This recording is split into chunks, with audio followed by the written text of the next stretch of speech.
Bonjour et bienvenue sur BlueMath. Dans cette vidéo, nous allons partir de la symétrie axiale pour faire une présentation de la symétrie centrale.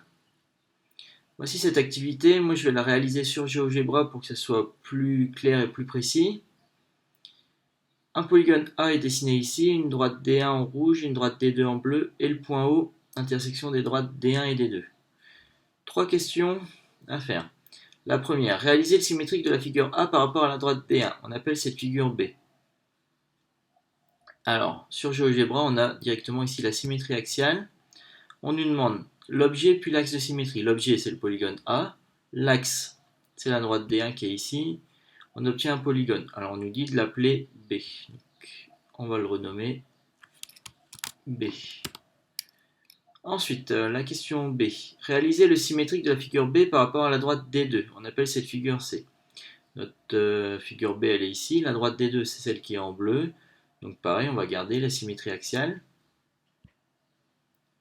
B et la droite des deux. Hop, on obtient un nouveau polygone. On nous dit de l'appeler C. Voilà. Donc à partir de la figure A, on a fait une symétrie axiale pour avoir la figure B, donc par rapport à la droite D1.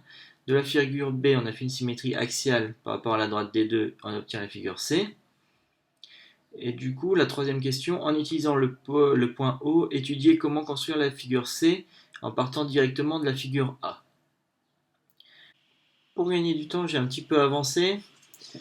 Je vous ai écrit ici les noms des points A, B, C, D et E de ce polygone.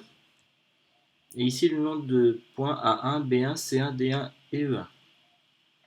Ce qu'on remarque, c'est que en prenant le point A ici, on passe par le point O pour arriver au point A1. De la même manière, du point B, on passe par le point O pour arriver à B1. C, O, C1, D, O, D1 et E, O, E1.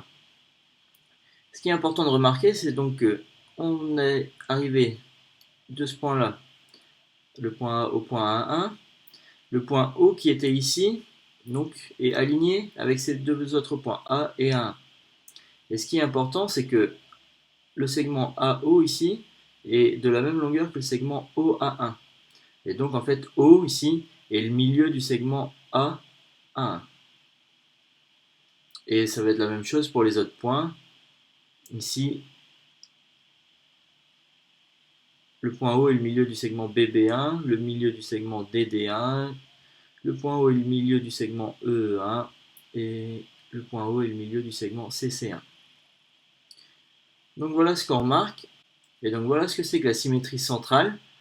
Ici, par exemple, le symétrique du point A par rapport au point O donne le point A1. Et donc en fait, le point O ici est le milieu du segment A1, c'est ça la symétrie centrale. Donc en faisant tous les sommets du polygone, on obtient tous les sommets du polygone qui est ici. Et donc le symétrique du polygone A qui est ici, c'est bien le polygone qui est ici par rapport à une symétrie de centre haut. Donc voilà pour cette vidéo, merci de m'avoir suivi et à bientôt dans d'autres vidéos.